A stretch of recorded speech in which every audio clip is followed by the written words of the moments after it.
These days, current events unfold on a dozen channels. Headlines all seem to be shouting, and good news can be as scarce as a moment to relax. So let's turn down the noise this summer, unplug just a little bit, and head to a shelter from the storms of life. The historic port city of Alpena, located on the Sunrise Shore of Michigan. Only a few hours drive, but miles away from the weight of the world. Nestled between a vast forest and an endless clear blue bay, where the wonders of nature are as welcoming as the local hospitality. We can explore more than 200 shipwrecks in the largest freshwater sanctuary anywhere. Count the stairs to the top of a lighthouse, or the masts that jet into the harbor sky at moonrise.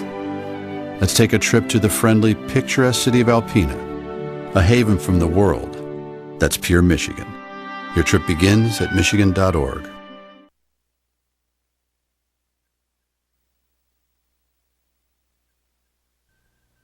For your viewing pleasure, this broadcast of the Municipal Council meeting of Alpena is made possible by the funding provided by the City of Alpena. Thank you for your generosity.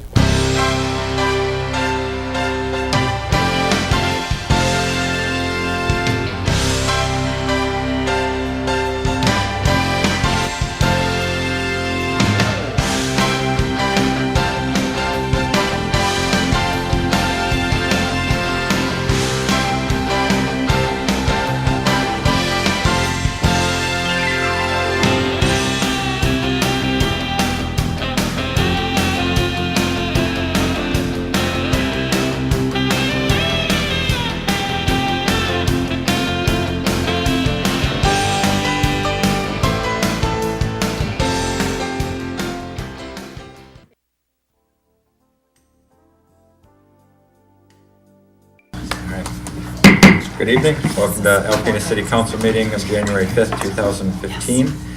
Call the order, please. Johnson? Here. Nielsen? Here. Nowak? Here. Sexton? Here. Walagora? Here. Please rise for the pledge. I pledge Allegiance to the flag of the United States of America and to the republic for which it stands, one nation, under God, indivisible, with liberty and justice for all. Okay, everyone had an opportunity to read the regular session minutes of December 15th, 2014 and the closed session minutes of the same date without any issues or changes. Any modifications to the agenda this evening? Citizens appearing before council on agenda and non-agenda items are allowed 5 minutes each to address their concerns. This is the only time during council meeting that citizens are allowed to address council. If you do so, please come to the podium and state your name and address for our records.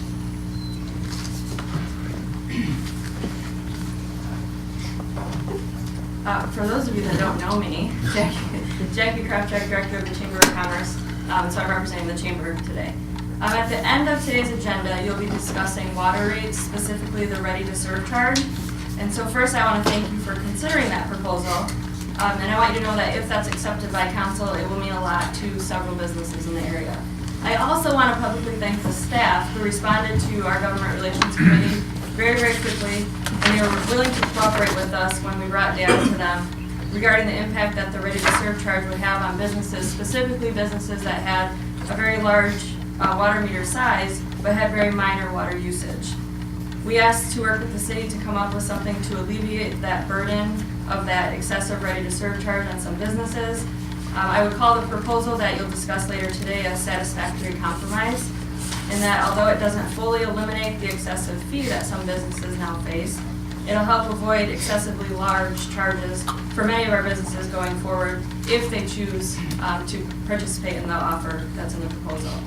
This was a good compromise, especially when you consider the valuable lesson that came along with it for the city and for the government relations team, and the partnership between the chamber representing the business community and the city, as well as the possible partnership in communicating to the businesses what's in the proposal that you'll read today and how it came about. So I just wanted to thank you for considering the proposal, and then a huge thanks to the staff who responded so quickly and efficiently to our request. Thank you, Jackie.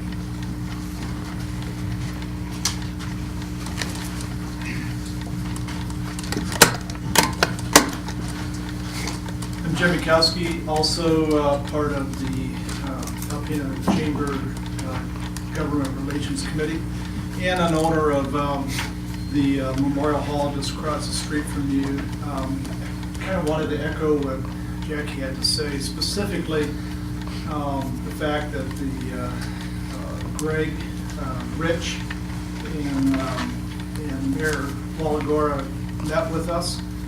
Something that maybe some municipalities might not take the opportunity to reevaluate or consider the some things that perhaps were overlooked in the implementation of the Ready to Serve charge.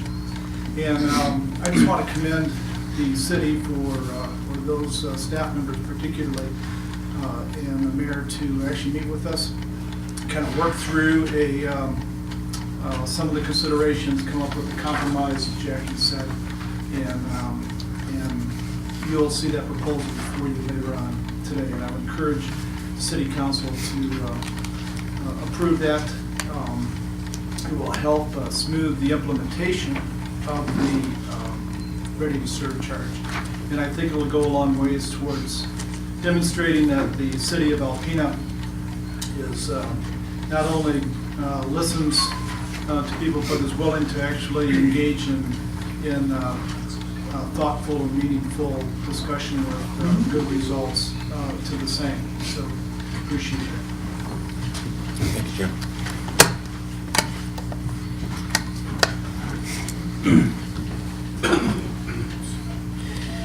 Okay, the consent agenda this evening is just A, bills to be allowed in the amount of $429,186.20. Move we allow the consent agenda as presented. Second. Nielsen? Yes. Nowak? Yes. Sexton? Yes. Walagora? Aye. Johnson? Yes. Thank you. Presentations this evening. We have recognition of the retired K-9 officer, Max, and Chief Jed is going to come up here for that.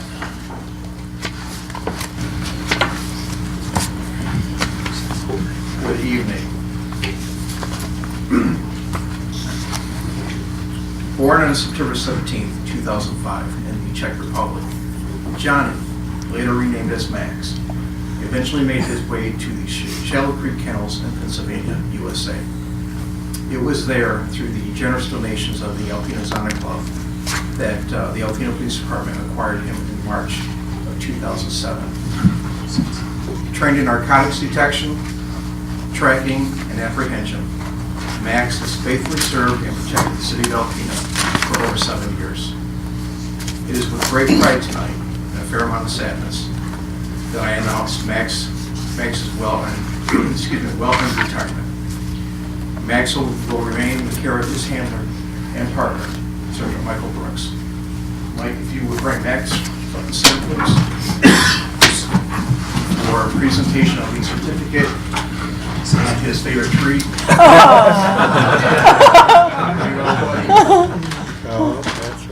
And Sergeant Brooks has just done a phenomenal job with not only our first K-9 Rex, but also with Max, and his service is also greatly appreciated. Thank you, Mike. Thank you. He's looking at the biggest. Here we go. No, nobody does.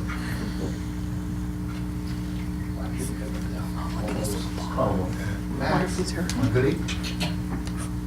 Whistle out of there. There you go. Oh, there we go. You want a big instruction? Oh, there we go. Oh. All right.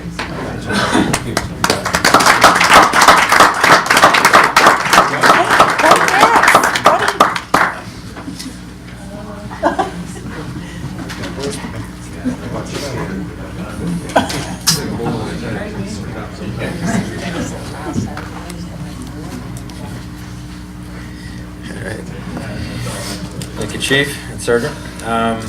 No announcements this evening, no proclamations, no report of officers. You have as communications and petitions, a comprehensive annual financial report, fiscal year ended June 30th, 2014, presented by Straley, Lamp, and Kraenzlein.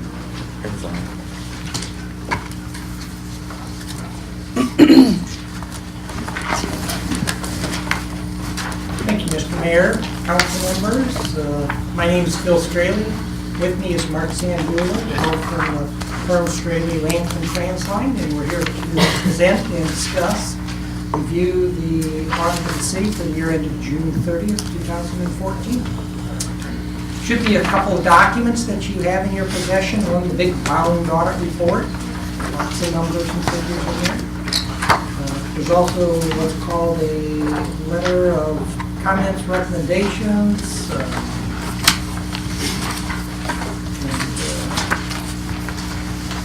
And lastly, there should be a blue sheet that we passed out just prior to the council meeting, just our agenda sheet.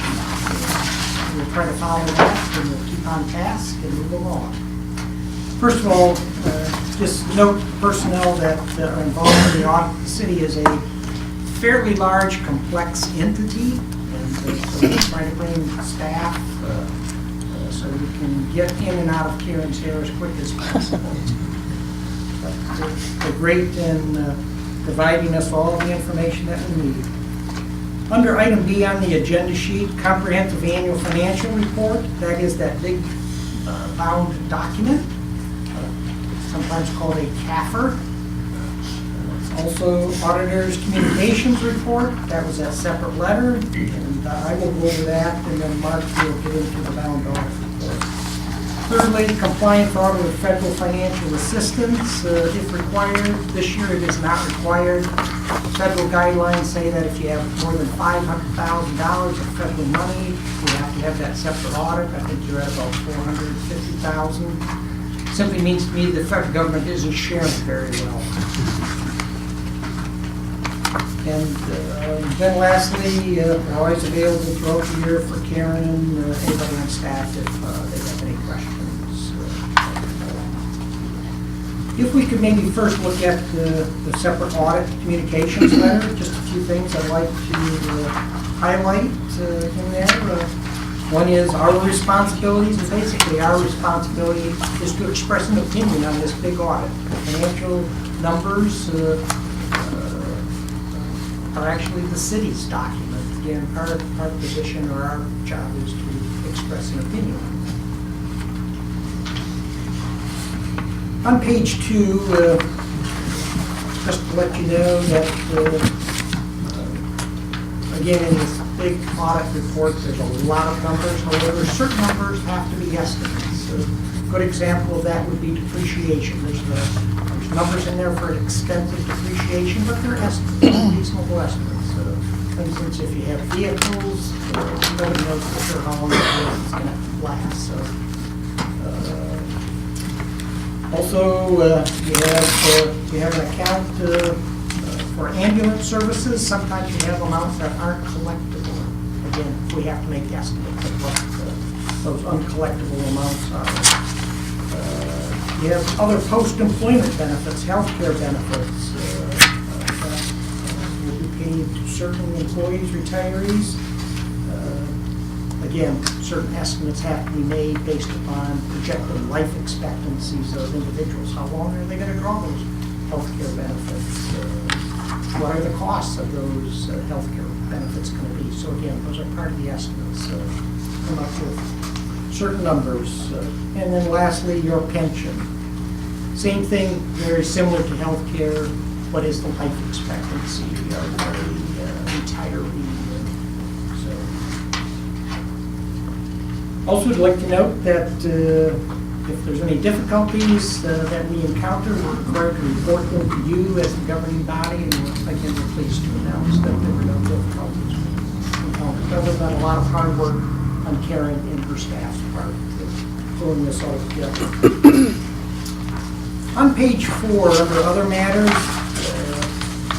under 1A, we talk about a pension standard, and standards or GASBs, governmental accounting standards, are standards that are uniform throughout the United States, and they're applied to all governmental entities, but there are actually a couple of new ones. One is GASB 67, dealing with reporting for pensions, and then next year will be GASB 68, which will be the the accounting for and the reporting for the pension. But in this year's audit, there is a new extended footnote that gives you a little more information about the pension, and governments are now required to disclose, and next year they'll be required to report any liability for the pension. On page 95 in your audit, it gives you a little feeling for that pension liability. And actually, comparatively speaking, the city is in pretty good shape as far as pensions go. Right now, you're about 90% funded for your pension liability. Comparatively speaking, just to give you an example, school districts in the state of Michigan are in a multi-employer pension system that's the pensions held by the state. School districts are about 60% funded. And so next year, many school districts are going to have to record that liability. Even locally, we know that that liability will amount to tens of millions of dollars that will have to be recognized and recorded. So again, even though you're not fully funded, that's pretty difficult in today's environment, considering pensions are a composite of life expectancies, but also investments in the market. Markets have made it back, but they took a pretty good hit a number of years ago.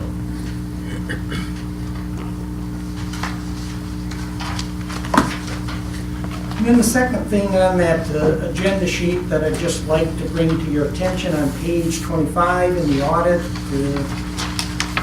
again, this year for the 20th year in a row, the city was awarded by the GFOA, the Government Finance Officers Association, the Certificate of Achievement in Financial Reporting. The big thing these days is transparency, and CAFR is the most transparent audit document that is available. And again, it's the 20th year the city has qualified for this. It's actually a pretty rarefied air that you work and live in. Very few governmental entities have achieved this award. It tends to be the entities, the governmental entities that are maybe a little bit larger, a little bit more sophisticated in their financial matters. But again, congratulations to the city for that. At this point, I'd like to turn it over to Mark, and he'll more into some of the numbers in the financial. So I want to go through the pretty CAFR report here, the bound document. Basically, it's three parts. I like to think of it, the CAFR as an Oreo cookie, the two bookend parts, A and C, the introductory section and the statistical section are what's unique to CAFRs, and the B is the regular financial statements that every governmental entity, especially in the state of Michigan, prepares. The extra transparency information we talked about in the CAFR is in sections A and C. So A is an introductory section that the city has to write what's referred to as a transmittal letter, and that's found on pages 3 through 8. It has a profile of the city, some of the stuff that's been happening in the city of Alpena for the last couple of years that make you unique as a governmental entity in the state of Michigan. And you have your vision statement on pages 8 through 22 that's updated every 5 or 7 years, and some of the vision that the city has in graphic form, the goals that you want to accomplish. On page 25 is the certificate that Phil mentioned for 20 years that the city has achieved this, so that's included in your report as of the report of June of 2013, so hopefully we'll get one for 2014 when you're grading. The independent auditor's report on 31 and 32 is our part of this 190-page report. We did 2 pages that provide to council and state opinion or our independent auditor's report on how this report is put together. So it's basically under the clarity standards. There's new paragraphs with descriptions. So the first one tells you that we have audited the financial statements of the city of Alpena for June 30th, 2014. Who's responsible, the management, in the second paragraph, because they are the city's financial statements, they're not our financial statements. And our responsibility is highlighted in the third section, the auditor's responsibility. We have to give an opinion on what we feel the accuracy of the financial statements are. So the most important sentence of that third section is the last sentence. We believe that the audit evidence we have obtained is sufficient and appropriate to provide a basis for our audit opinions. And last but not least is our opinion.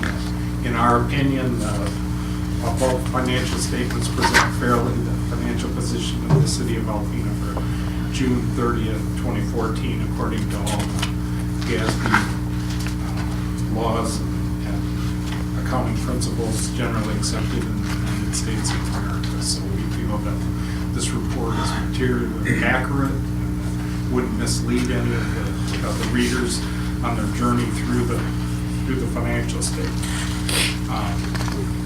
Also unique, it's the management discussion and analysis that starts on page 33, and I just want to highlight some of the financial highlights of the first 3 bullet points. So the assets of the city of Alpena exceeded its liabilities by $51,184,032.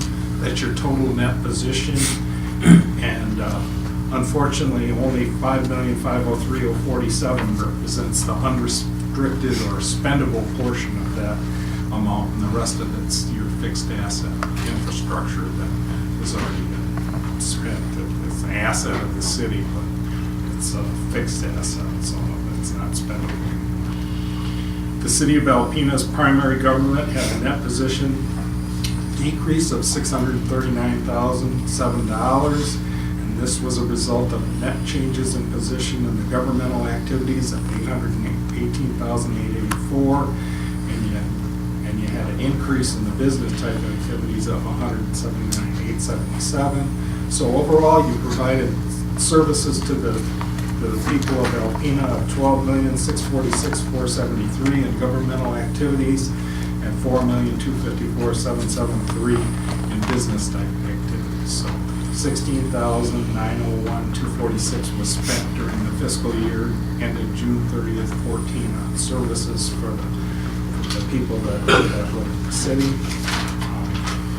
We go to page 54 and 55, just highlighted on your blue sheet some of the bullet points. So this is your statement of revenues, expenditures, or changes in fund balance for governmental or citywide funds, and the general fund had revenues of $9,178,128. You had transfers and expenditures of $9,325,458 for excess expenditures over revenues of $147,330 for the year, and he ended the year with fund balance of $2,984,398. This is about $185,000 less gain than you had in 2013, and just putting the first glance to it, it's a direct result of the capital outlay that you made at the duck park, about $300,000, and you had $230,000 with the donations to fund that. So the city share was about $150,000 to $180,000 of that project so far. So that's why the general fund looks a little skewed from the prior year. But overall, the city's in excellent financial position. You have about 32% of your 2014 expenditures and transfers on hand at the end of the year. The rule of thumb is 10 to 15%, so 32% adequately funds the city for the immediate future. You have 117 days of operating funds on hand. A little over 3 months of if you didn't take in any money at all, you could fund the city for a little over 3 months.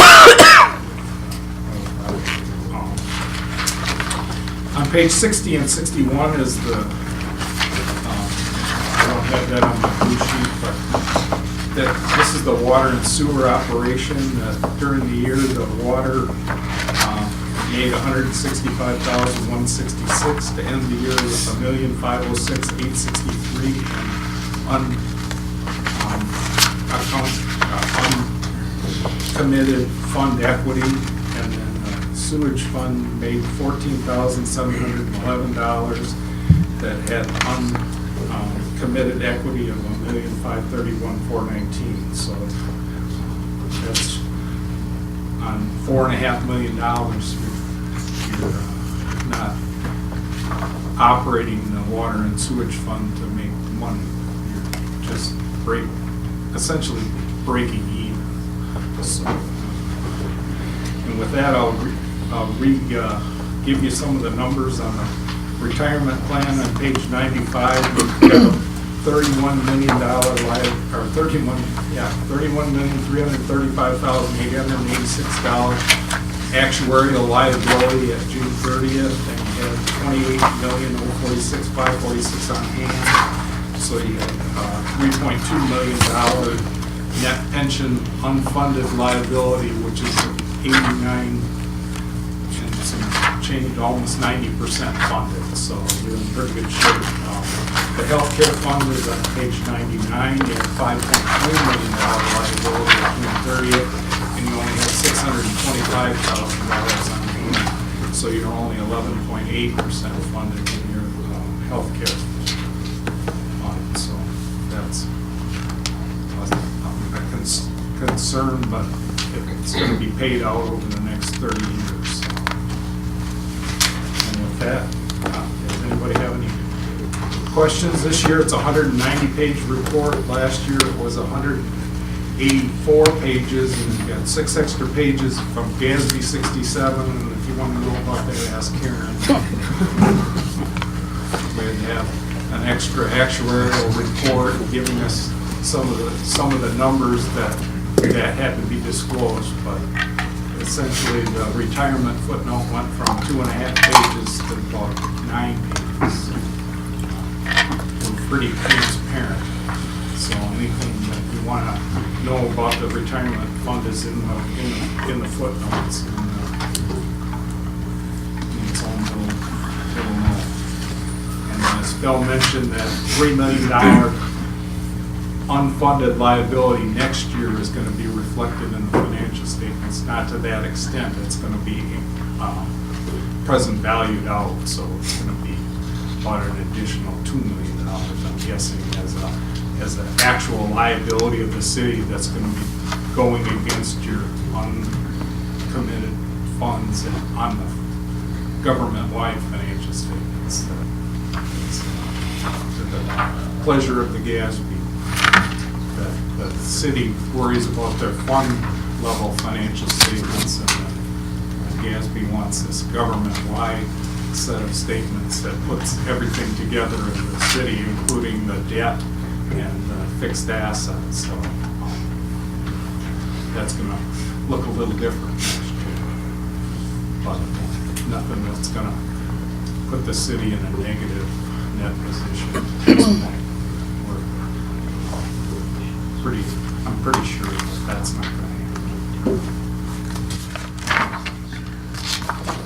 It's a real general question for you, but Those are the hard ones. yeah, probably. Yeah. As you put this together, does anything stand out as unusual or significantly different than other communities our size, or it's pretty comparative to? Yeah, you're pretty comparative, but then you're more complicated because you have your own retirement system, and that's its own little set of problems. And then the city has chosen to have pretty much all your governmental operations together. That some people have split that up. They'd split the clerk treasurer's office and the city manager's office and the engineering all all separate, but we have that together, but that's not a problem. But no, if you're living in the state of Michigan now with a 32% fund balance, you're doing pretty well. Because there's a lot of governmental entities out there that are just scraping by that they'd be happy to have your financial positions. That makes you unique. Thank you. Anybody else? Any questions for them? No, I appreciate the audit and the information, and we bring it down to a level that I can understand when you come in. I really appreciate that as well. So, I just want to reiterate Karen and you and the ladies in our office have to do a lot of hard work. Greg gets involved, and Adam gets involved, and I've got pretty much everybody in the building. That they all do their part to put this 109-page report together for the project. all right. Thank you. Thank you. You need to receive 5? Please. Receive 5. I can try. Noah? Yes. Sexton? Yes. Walagora? Aye. Johnson? Nielsen? Yes. Thank you, Karen, and your staff for helping me. Okay, anyone finished business? We have new business. Councilmember appointments to the boards and committees. I don't know that we have any, we don't have a turnover this year. Karen did put the boards and the list of boards and committees in here out for just maybe just a quick evaluation. Nobody contacted me as far as wanting to change or move. No, I think we could have said last year that I'll stay on for 2 years. That would we do the 2-year thing, so it is in here and there aren't any issues. So The housekeeping thing, undermined, Northeast Michigan Recycling and IG Recycling, it's really just one thing. Okay. It's just IG. It's just IG, just okay. IG. Okay, well, that was quick then. Undermine, the rec commission will have it. I mean, it's not a committee that meets. You don't meet? No. It's kind of taken over by the Park Foundation. They only meet like once a year in the fall. They said they included in these meetings, but Yeah. they haven't contacted me this last year. So. I've always had a question about that. What was the committee that I met with? Who on staff was here when I came in? I just sat in on a meeting. Crap, nobody? It was with Sam Eiler served on, right? It was the rec. It was just like a month ago. It was just a month ago. I came in and I sat in on a meeting. It was a recreation board of some type. Rich, were you there? It was a recreation board meeting. So it was a recreation board. That's different than the recreation committee. Right. Yes. Or commission, yeah. So this commission is no longer, That's the one, I think, from the county-wide Well, this is the one from the countywide. that kind of was created several years ago, and is kind of fallen by the wayside. Was this one of the layers of this, then MPAC, then? Yeah, I think it was ARC. all tied in with that. ARC, and then, okay, so that. And now the county is pretty much taken, is the ultimate control over the ISO. And so a lot of that's changed. And the county has control of the funding, recreation funding, youth and recreation funding as well. So Right. the commission has kind of lost its purpose. Yeah, so apparently it doesn't exist. Maybe we could look into the fact that maybe there should be a council person or could be a council person on that recreation. What was it again? No. Recreation Advisory board, or is that something totally different?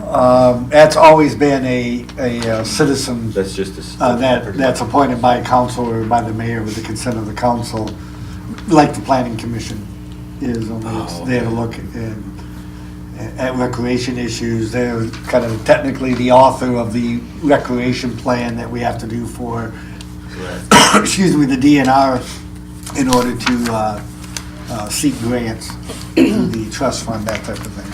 Okay. I don't think it's ever had a council person on it, has it? No, Not too much. the makeup by the board, we changed it. It used to have, I believe, either 9 or 7 members, and we reduced it down to 5, but it's, doesn't direct for a council member to sit on. Okay. Good enough. So Anything else? do we want to make a motion to make these changes? We should and- make the corrections. Okay. I guess you'd basically just be removing Northeast Michigan Recycling, Mhm. because IG is already on there.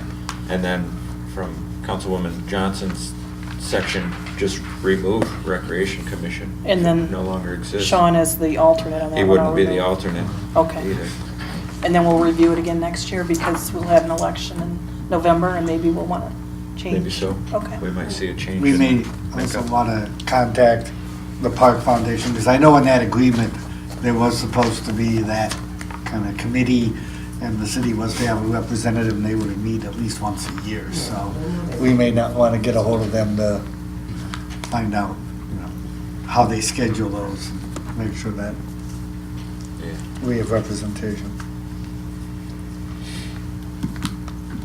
And as far as the visioning that don't meet, should we just let those keep sliding, or should, I mean, because I had talked to Greg about this earlier, I mean, staff is overwhelmed, so to put this on the plate, I don't think is. Well, there's a couple of things we can do. One is to simply invigorate each of those committees and get them, jump-started again.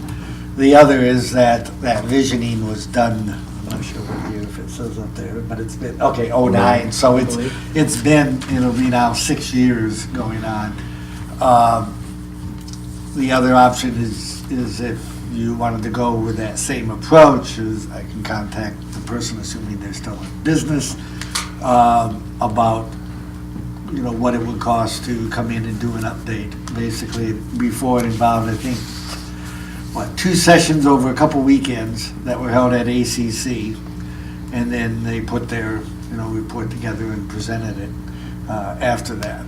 And the community was invited to attend those sessions, as well as, of course, council, planning commission, the other various governmental boards and that within the city, but also the public.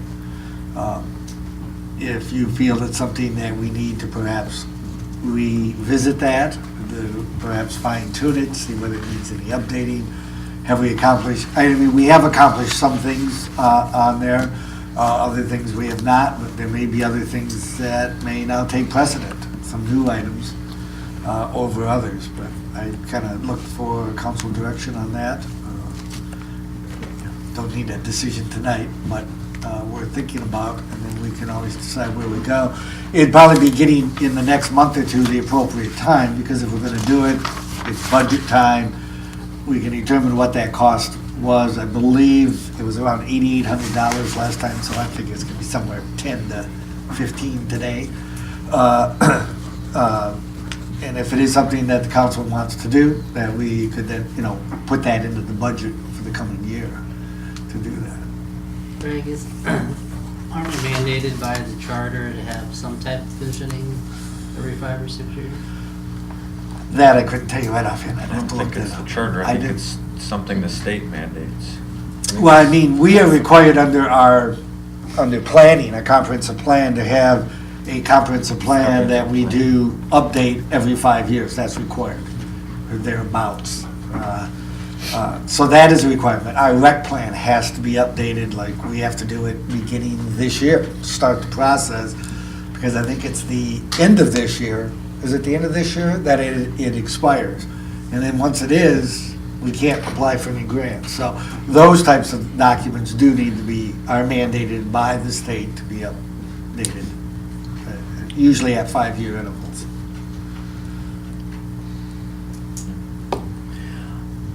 I see the value in what went on in '09 that brought about this chart behind my head, and a lot of other big ideas, and a lot of things that I've read, and parts of it are even in this document that they just gave us today.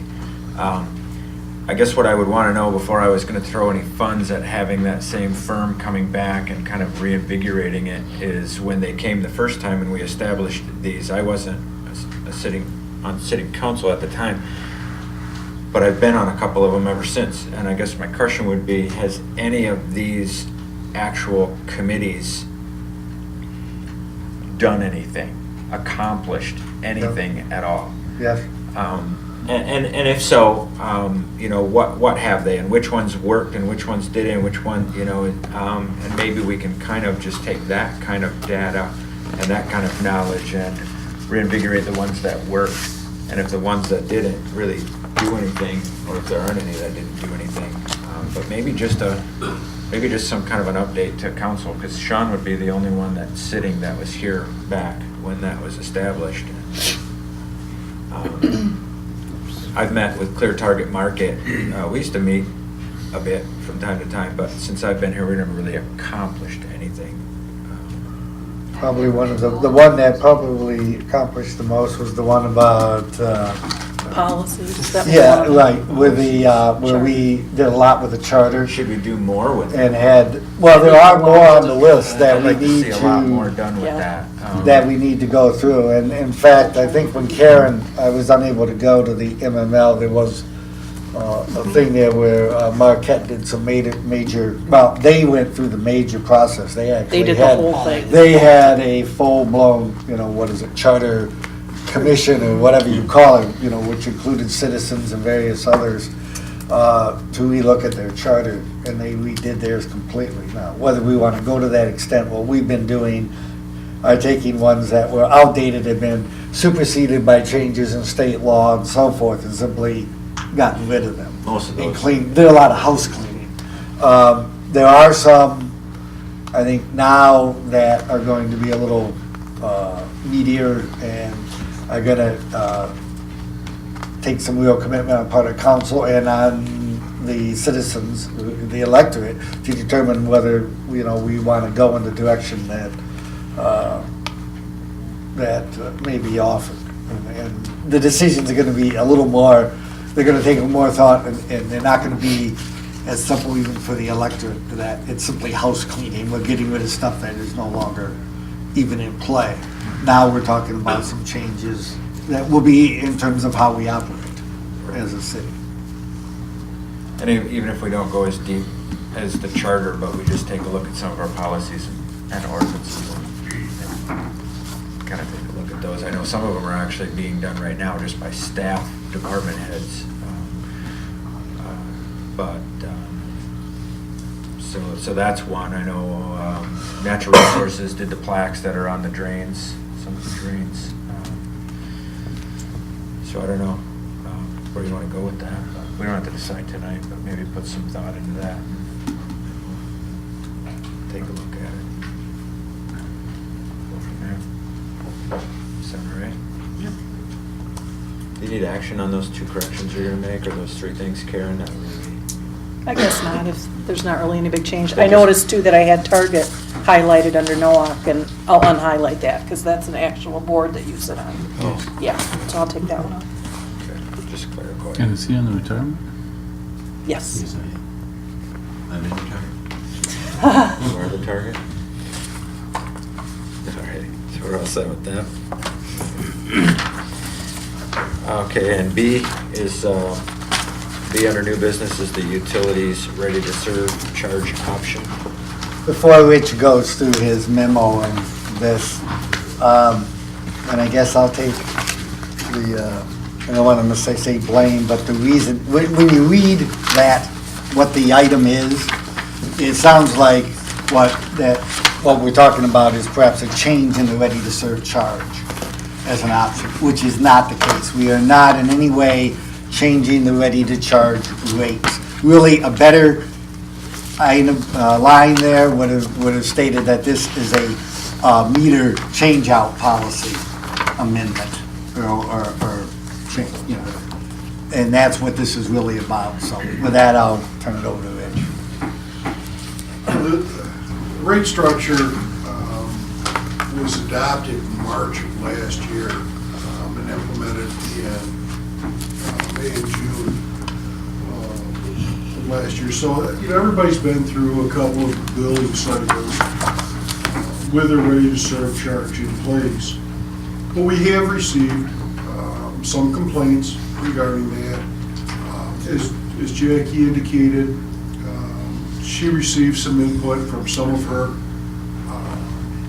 member organizations, and they questioned her on that, and she brought them to city council or city staff, and we did meet with them twice to discuss that. But it seemed to be around the fact that a lot of people were not aware of the meter size, didn't have a clue, and it seems to be some of these entities that, the building was built a number of years ago, they had 2, 3-inch meters, whatever, and the demand just isn't there. They don't need that big a meter.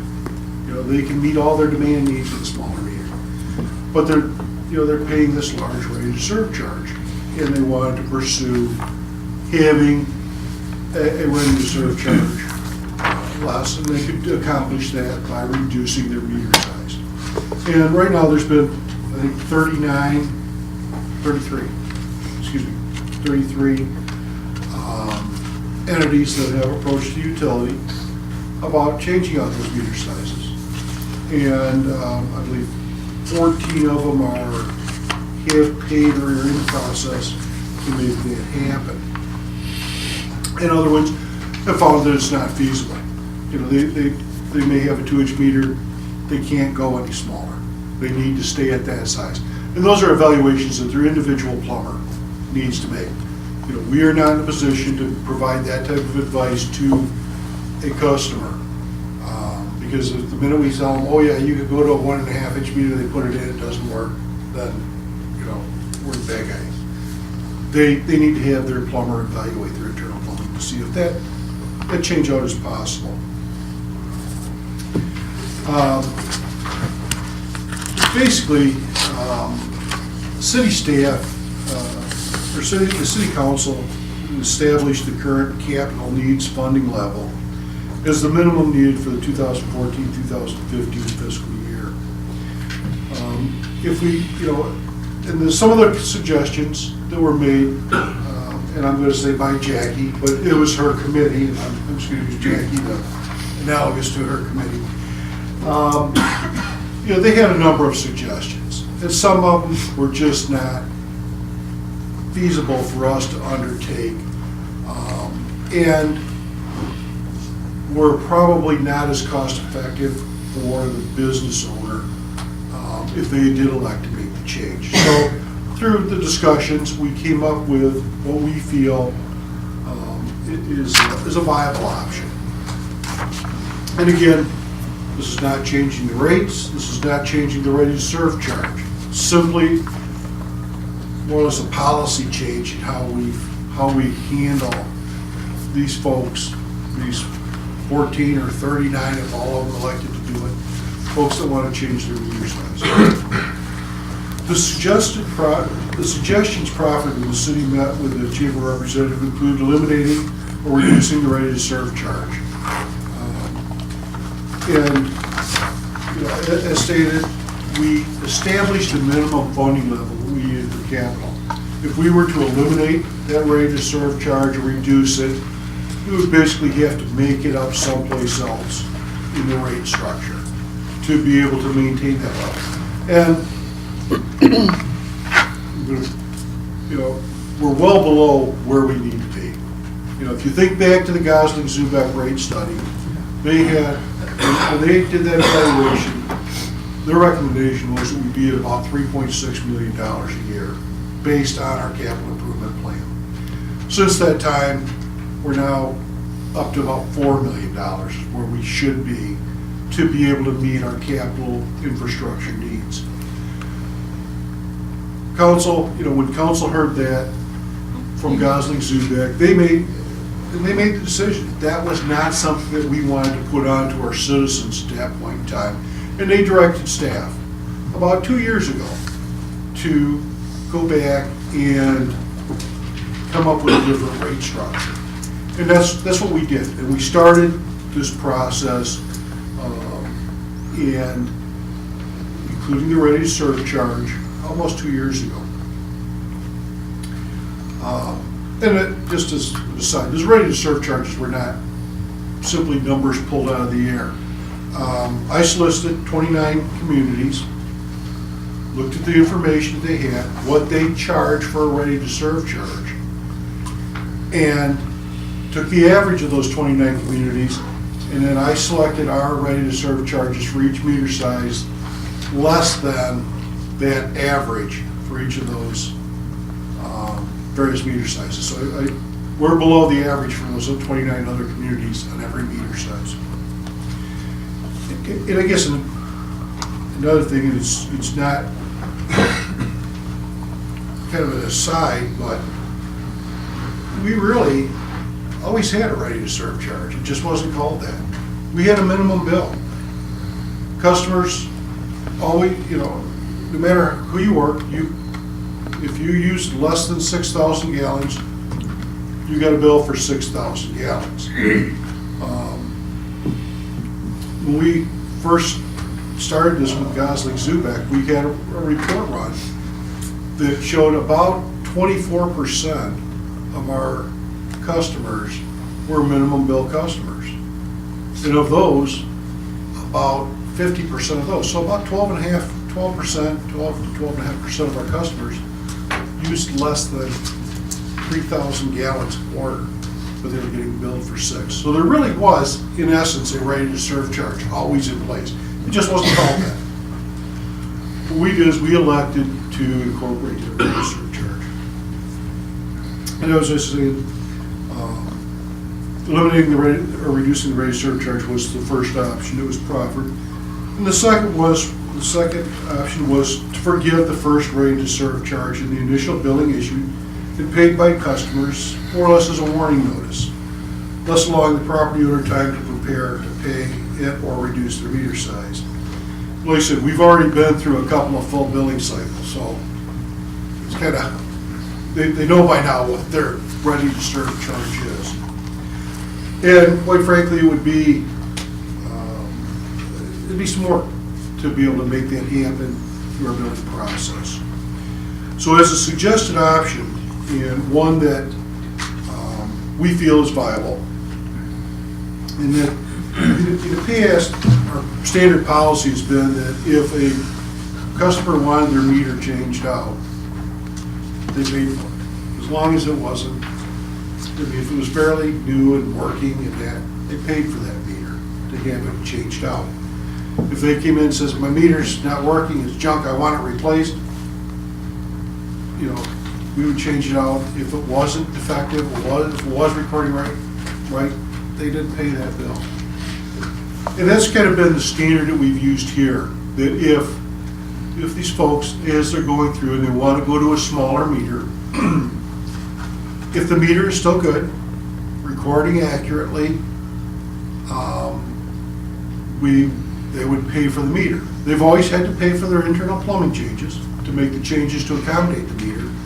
And the city has always installed the meter once those plumbing changes have been made. But they've paid for that meter if their old meter was good. If their old meter was junk, was old, antiquated, needed to be replaced, we would replace those anyway at no charge. And that was kind of the same way that some of these in this, since the ready-to-serve charge issue has come up and people have elected to go to smaller meters, I know that a number of them, we have replaced their meter at no cost because the old one was basically junk. And in some cases, the customer paid for that new meter because their old meter was still serviceable. What we're proposing is that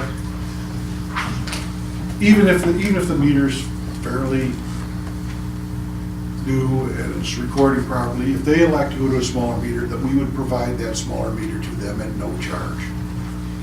There is some benefit to the city in accomplishing that by having the remote read technology in place, where a lot of these older, larger meters, we don't have that capability. The property owner still would be responsible for their internal plumbing changes. We would still go in and install the meter. It's just that they would not have to pay for that meter.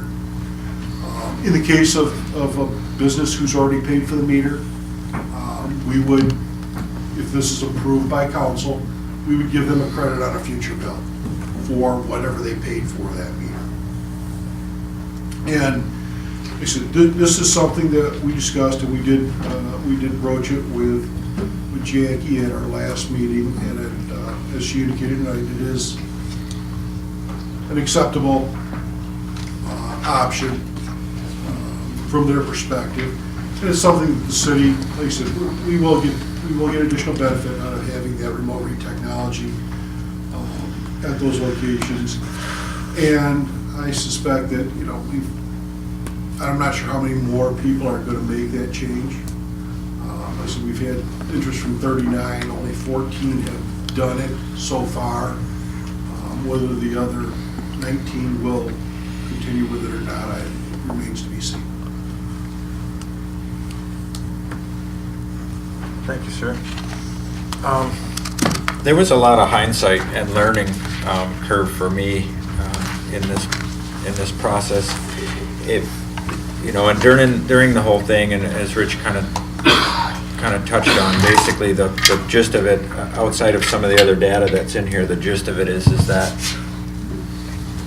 we're not necessarily held to individually contacting each business in town or each resident in town and informing them of what we're doing, because we're public and we're on the YouTube and we're on, our minutes are out there and all that. People are invited to come. But what did happen was there were several businesses. I got a few calls almost immediately when the bills come out. I don't know if you guys did, which is fine. That's what people do. And that contacted me, and they were in an older building and they had no idea how big their meter was. Who would know? Who would know? I don't know why anybody would even want to know, which is kind of why some of these numbers are askew, because 100 years ago, nobody even recorded what size meters were in these buildings. So when that first bill did come and people saw that charge and they said, okay, I'm getting this huge charge because my meter is so big, I'm going to go and see how big it is. Then I'm going to call the mayor, and so I have them in turn call Mike Lewinsky at the water plant to see what it is that they can do. What they can do is call a certified plumber, see if they can get a smaller meter. If they can get a smaller meter, their next bill is going to be smaller.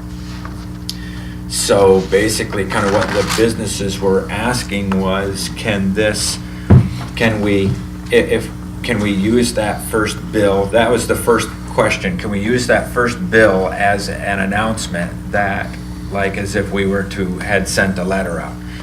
When we were talking about initially 71 businesses, and now we're talking about 204, could our staff had the wherewithal to notify those businesses and say, this is how much your ready to serve charge is going to be based on the meter that you have in your crawl space?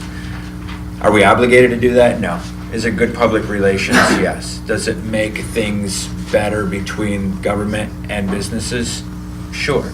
So we didn't send the letter, which who would have? We wouldn't have thought of it. They didn't think of it. And then to ask for us to use that first bill, because my first thought was, okay, if you get that first bill and then you call me or you call Mike directly or you call Rich and he sends you the mic, eventually it gets to Mike and he tells you it might be a good idea to change it out. So you change it out and your next one is smaller. So they did the process, and had they known to do that, they would never have been billed that first large rate of serve charge in the first place. This is how I'm kind of looking at it. So, but like Rich said, to request to have that is kind of an accounting issue with trying to request to refund that in the event that we approved something like that. And so, we had some really good discussions. I think it's, I think not only is it good relations to approve this, it's good for business, it's good for those businesses that didn't know. It's not necessarily, so so really all we're saying, if we don't approve this, in my perspective, is all we're saying is you should have listened. We're sitting up here at our desk saying, I guess you should have came to our meetings. I guess you should have read the paper. But we have an opportunity to say, in the event that you missed the meeting, or in the event that you didn't read the paper, we'll give you the meter to change it out because, like Rich suggested, there's a few opportunities that's in our best interest to change the meters anyhow. There was, and I just want to point out, there were a number of businesses that once this rate structure was announced, did contact us or contacted Mike. I know, I spoke. That's a good point. I spoke with the jail. I believe that Mike spoke with the hospital and a number of other ones. It was a huge number. I couldn't tell you exactly how many called, talked to us, but I know that a number of them did. And they want to know, what do you think, what's this going to do to my bill? What's the impact going to be on my bill? A ton of Suds Laundry, they were here at every meeting. Right, so my mistake, I didn't mean to group all the businesses as if none of them listened, but thank you. At least, so there was that, some of the folks out there did listen, they were heeding it, they knew that what was coming down the pike. And you're right, some people don't have a clue what size their water meter is. They show up every day, the tap comes on, they get a bill, everything works great. Sure. And it's not something that you go down and inspect and clean and touch and hug every day. So, a lot of people wouldn't know that. And I would anticipate them to know that. On the flip side, I guess when they start seeing that it could cost them some more money that they may have wanted to. You did hit on a subject, and I didn't just skip over it for the sake. It was not really pertinent to the policy change, but you hit on the fact that there was that disparity in the number of large meter accounts. And as I said, we started this process about 2 years ago. It was right after basically council said they did not want. We're not ready to take on the rate increase by Gosley, Zubek, and corrected staff. So at that point in time, we put a request in to Alpena Power, or I should say, I put a request into United Water, they put a request into Alpena Power, because they're basically the repository for a lot of that data in electronic format. And they provided a report to Mike provided it to me, and we proceeded forward based on those numbers.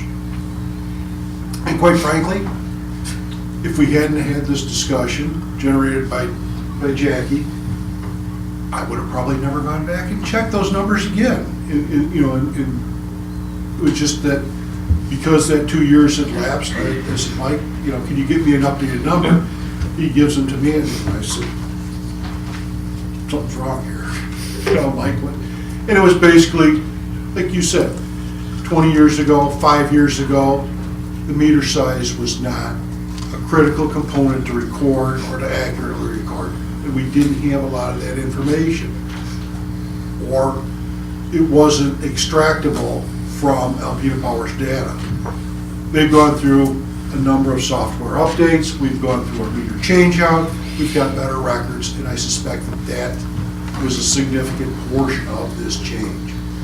They said, this is not something that United Water generated. It's not something I generated. It was stuff requested from Alpena Power. And I'm not blaming them.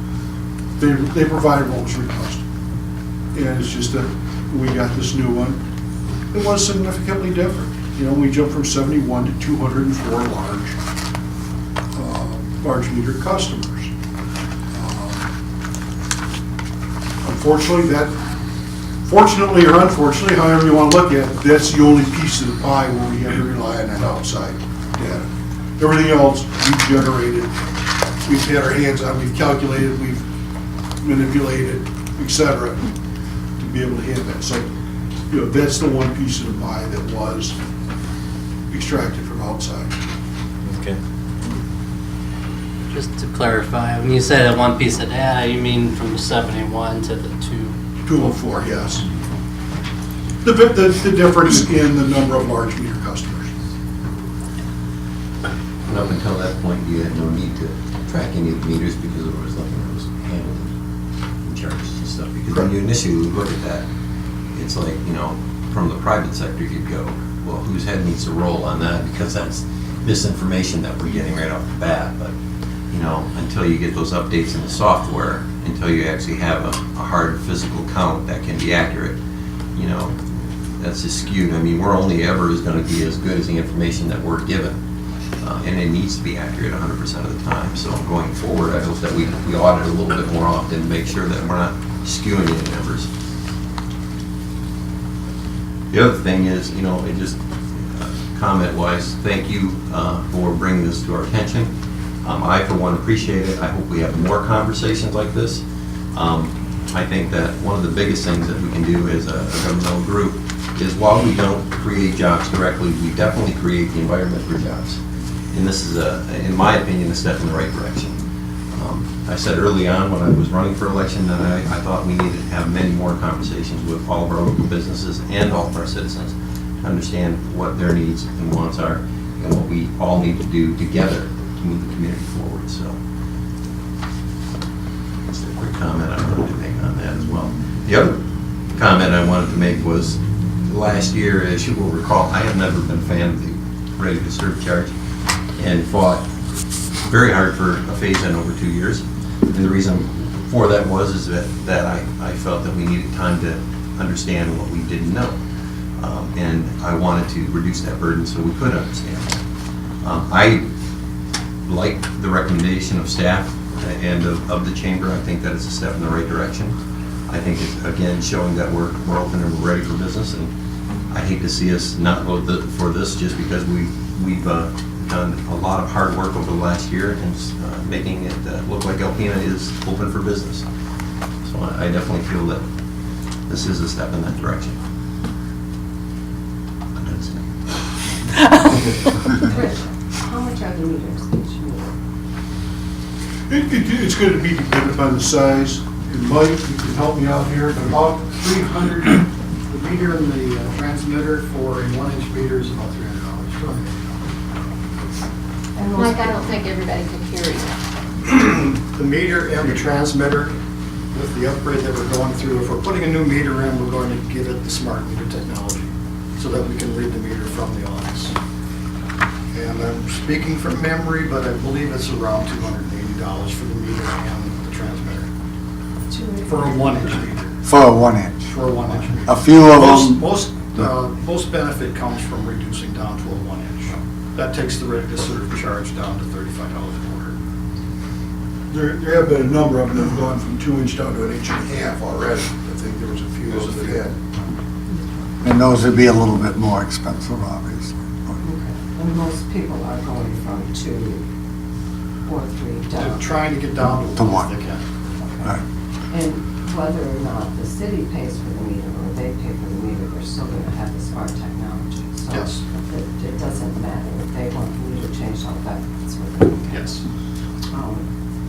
I think that the city is business friendly, has always been business friendly. I do have an issue with this particular topic because this affects probably, well, like Rick said, about 39 people. And at $2,800 for every 10 people. If I made a suggestion that we set aside about $10,000 to help people on the lower end of the income level to help them pay their bill, people would go no, which would help hundreds of more people. That people didn't know the size of their meter, I can't help that. I can't help that. When things go wrong in my house, I can't go back to whoever built it or to whoever sold it to me or the realtor and say, I didn't know this, because it's my problem.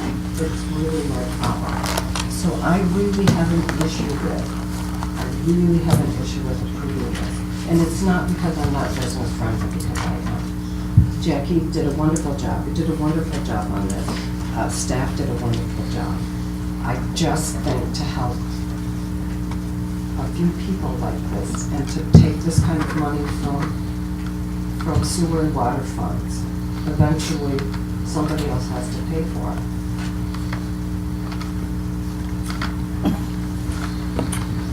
That's You don't have to say anything to that, Mike.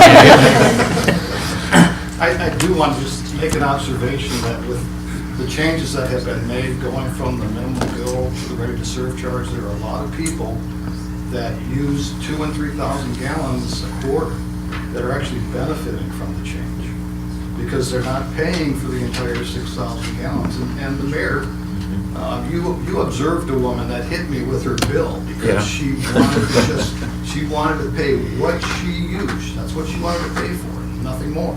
Right. So, there is some benefit to the changes that have been made. Yeah, I agree, we did. No doubt about that. And the people that are caught in this, having a meter that's too big and stuck with the ready to serve charge, they can rectify that. But I don't think that the city should pay for them to rectify that. We don't set up a fund to help other people who can't pay their water bill. Okay, we help nobody else pay their water bill. So it's just a cost of doing business. Utilities are deductible for businesses. I know they're not for nonprofits, but for businesses they are. The improvements they have to do to their building are also going to be deductible on their taxes. So there's a benefit to businesses and residents. I have an issue. Just kind of throw in, I certainly have mixed feelings about it. I would agree with both of you have said, really. To me, it seemed a little disingenuous for the businesses to say, oh, we didn't know it was coming. I think the businesses in this community are on the ball better than that. All you have to do is look at this chart, and I'm going to look at it and say, oh shit, or make sure I don't have a big meter, and go check right away. So I was listening to Matt's comments. My initial reaction was, yeah, they definitely should know.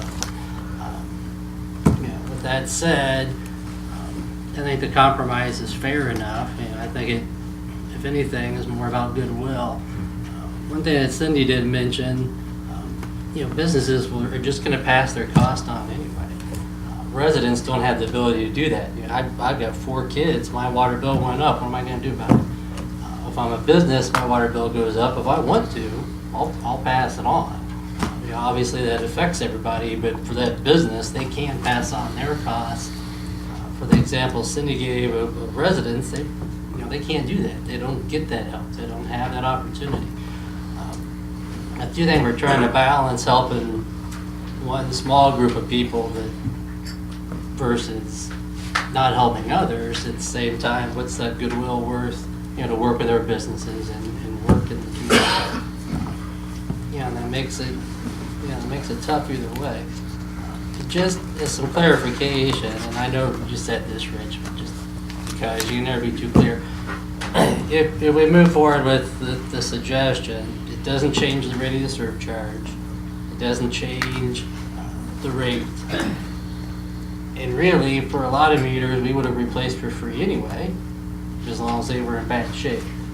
So, am I correct that the only thing that changes with this is that if they have a healthy meter that they want to reduce, it will pick up the cost when they wouldn't have had to pick up the cost before. So some of those 34 or whatever, we might end up paying for anyway because of the age. The 14 that have changed out, and Mike, you may have a better handle on it, but there were some that got their meter for free because their meter was unhealthy.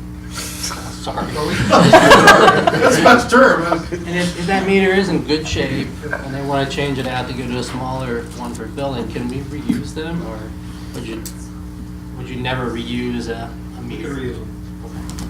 We've actually for some of them, for like the Harborside Mall, they wanted to reduce a 2-inch in one spot down to a 1-inch, and then they found they could reduce a 3-inch down to a 2-inch. So we took the 2-inch and put it in where the 3-inch was. So we'll accommodate as much as we can. Of course, they're responsible for making the plumbing modifications to accommodate whatever size meter they want. And I assume that there's not an instance, or would be very rare, where a resident would have bigger than 1-inch meter? Oh, there's quite a few. There are quite a few. And just to make things clear, a lot of the requests have come from churches. They may have had kitchens and things in the past, and they may have had large facilities for gatherings in the community, and they find they don't need that size meter anymore, and that they want to change. So quite a few of them have come from churches, not just businesses, but churches. So this policy isn't strictly limited to businesses? No, it's any user, any account that has a meter in excess of 1 well, it doesn't matter what the size of it is, you're not gonna get a benefit if you're 1 inch or smaller to reduce. But if you're larger, it doesn't matter whether you are a for-profit business, a non-profit agency, a religious institution, doesn't make any difference. It would be the same type of. City is probably gonna look at changing some of our meters So down. that's quite a few irrigation meters. So the good news is that it would affect everybody, Right. not just one community. The bad news is there might be a lot more free meters if we give them. Do you have any idea how many residents? I have a list, I haven't gone through and counted which ones are residences, but there are quite a few that have irrigation systems that are larger than that. But, you know, if they're teed off from if they've got a 4-inch meter that they're paying for now, and their irrigation comes off from there, they don't get a second ready to serve charge.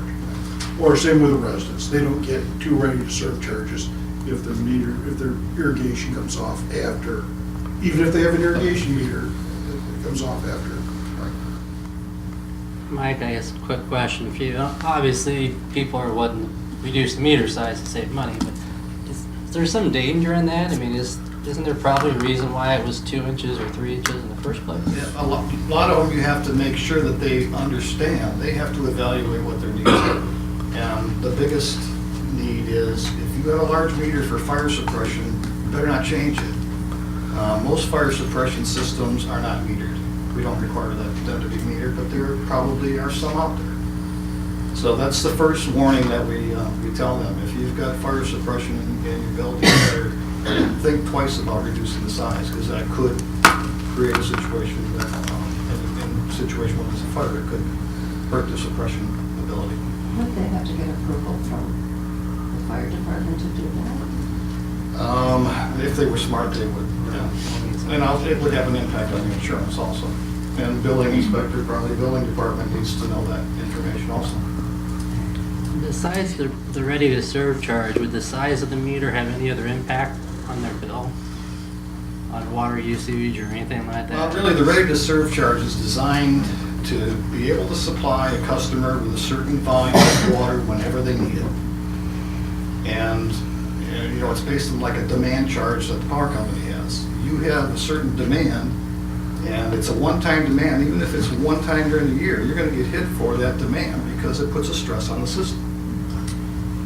And those larger meters put more of a stress on the system. They have the potential to put more of a stress on the system than the smaller residential meters. But after the water passes through, it's not going to make any difference what size meter it was, right?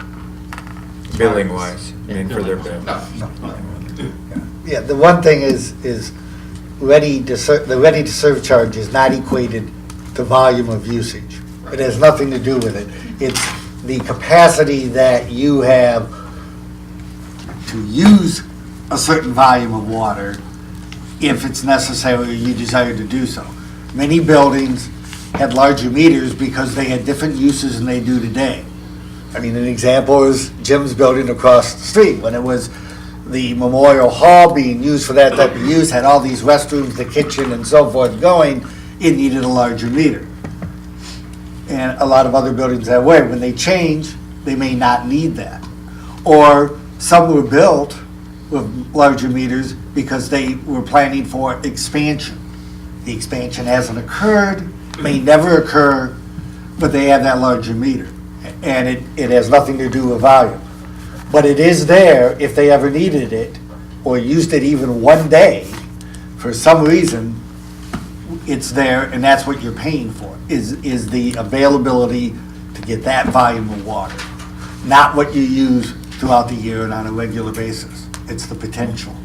If you've got a 1-inch meter, you only have a potential to take so much water. A 4-inch meter, a 2-inch meter has a greater potential, and therefore a greater, as they said, potential stress and demand on the system. And that's what you're paying for. You know, going back to the trickle-down effect, I certainly understand what you're saying. I certainly understand that. On the other hand, the trickle-down effect works the other way too. The less burden we put on businesses, the easier it is for them to trickle down positively, hire more people, have a better business, branch out, invite. It is much more inviting to new businesses, people outside our community who may want in, people who are in our community perhaps have a great idea, and every little thing we do to help them matters. I think it's very, very important that we look at it from a business perspective as well as from our citizens and each other, all of us. We're all in this together.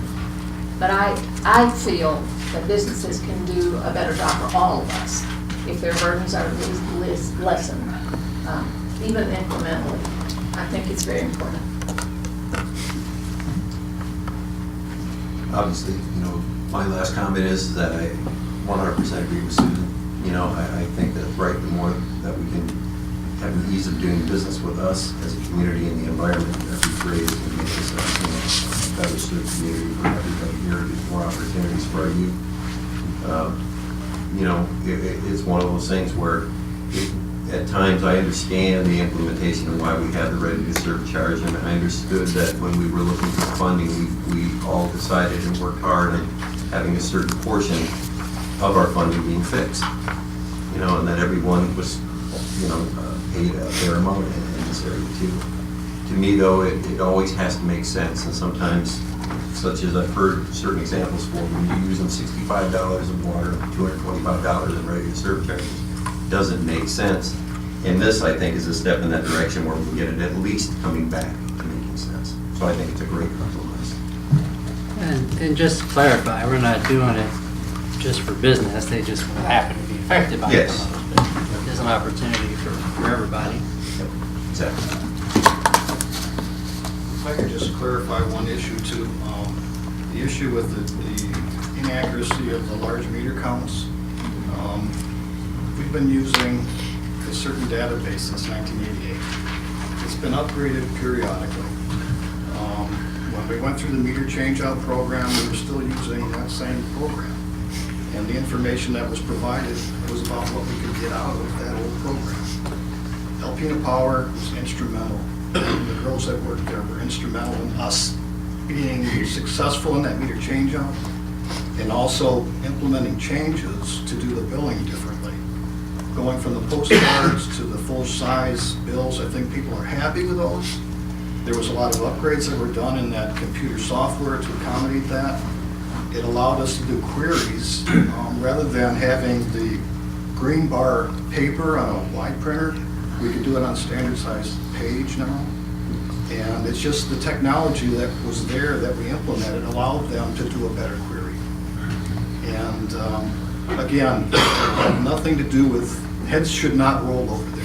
They were instrumental in getting things done that we needed to. So I just wanted to clarify that because I don't want them to be our enemies.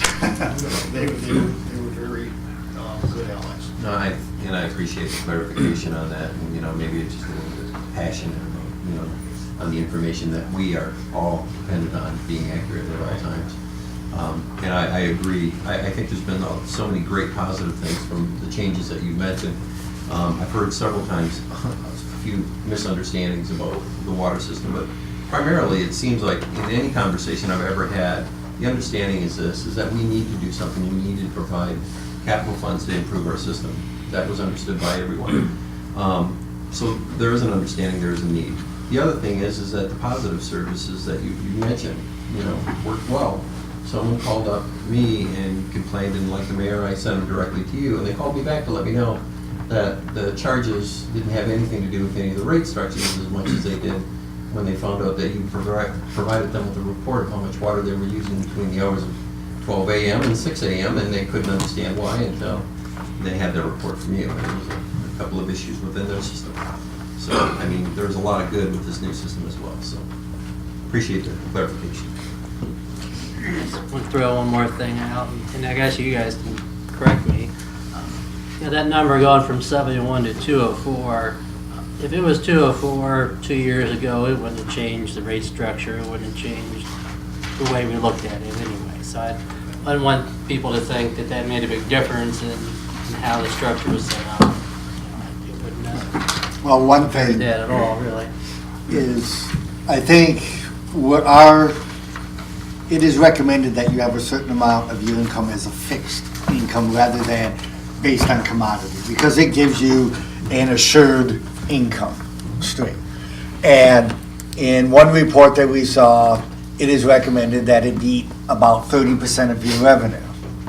Ours, under our current ready-to-serve charge, is in the neighborhood of probably 10 to 12%. So we're nowhere near what is even being recommended to where you should be at. So we're well below that, and it was done intentionally, as Rich said. We looked at a lot of other communities, and ours is very much on the low side, but it was done intentionally. The biggest thing is people being aware of what they have. There was never a need to know what your meter was, quite honestly, because nothing was built, none of the billing was based on your meter size. Now it suddenly is, and of course, as I found as a planner, generally people don't show up at your meetings when you're going to rewrite the zoning ordinance. It's after you approve it, and then they go over and find out how it does affect them, that they all show up and say, well, how could you ever do this, and we want something changed. Same thing here. For most people, I had no idea until they get the bill. And then they go and they see, oh, I got this ready-to-serve charge. Why is it so large? Well, it's because you have a 3-inch meter. And then they start looking at, okay, what are my options at that point? And that's common. It's human nature.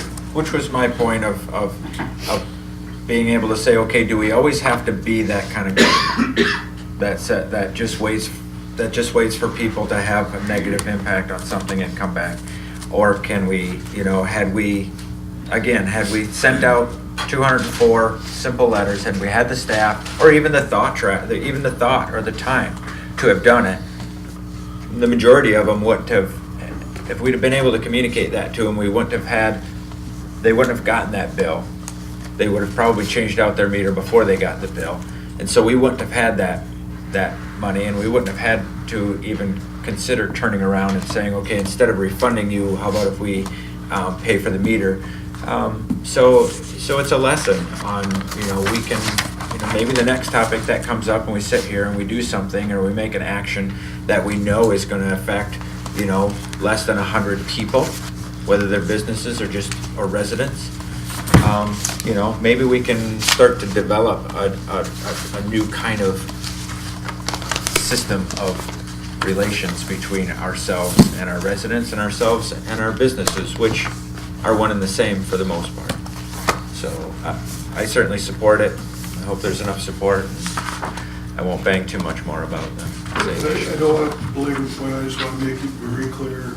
If council does move forward with this, does not change the rate to serve charge, does not change the commodity charge, does not change the billing charge, doesn't change anything. The only thing is, it is a policy change regarding replacement of meters when they change meter sizes. I would like to point out that if we had sent 207 letters out, and some of those people opted to change their meter, they would have paid for it. We would not. The meter, correct. They would. But they wouldn't have paid the initial rate of serve charge is where I was going. But I don't want to beat it to death and argue. I certainly don't. But I certainly do support it, and I appreciate what the government relations committee did. Didn't mean to interrupt you. I'm sorry if you had one. Well, sometimes people want less government, except that when it comes to when they need more government, where is that? Where do you stop? So, and then why not the residents? Why wouldn't you send, why wouldn't you alert them that now they're going to get a rate to serve charge too? Because somebody on a fixed income, the $30 that they're going to be charged for over a 3-month period means a lot to them too, just as much as it would to the businesses. So, why do you? I'm done. I guess the answer to that would be that residents wouldn't be able to get their meter any smaller anyway. So most people would already have that one edge. If we talk about people not paying attention and saying we didn't notify them, but then don't we have an obligation to notify the 10,000 people that we represent, and that's not. Well, and, you know, with that too, it's just like, you know, I guess we all need to keep the eye on the prize, which is ultimately a water system that's safe and secure and can generate, you know, have three generations. So it's a bitter pill for all of us to swallow right now, but that is my end as well. So with that said, Mr. Mayor, if you're ready for a motion. Certainly. Okay, I move that we implement the policy change for the meter changeout as presented and recommended by city staff. Second. Sexton? Really? Yes. Walagora? Aye. Johnson? No. Nielsen? Yes. Noah? Yes. Thank you very much. I need a motion to adjourn. I move to adjourn.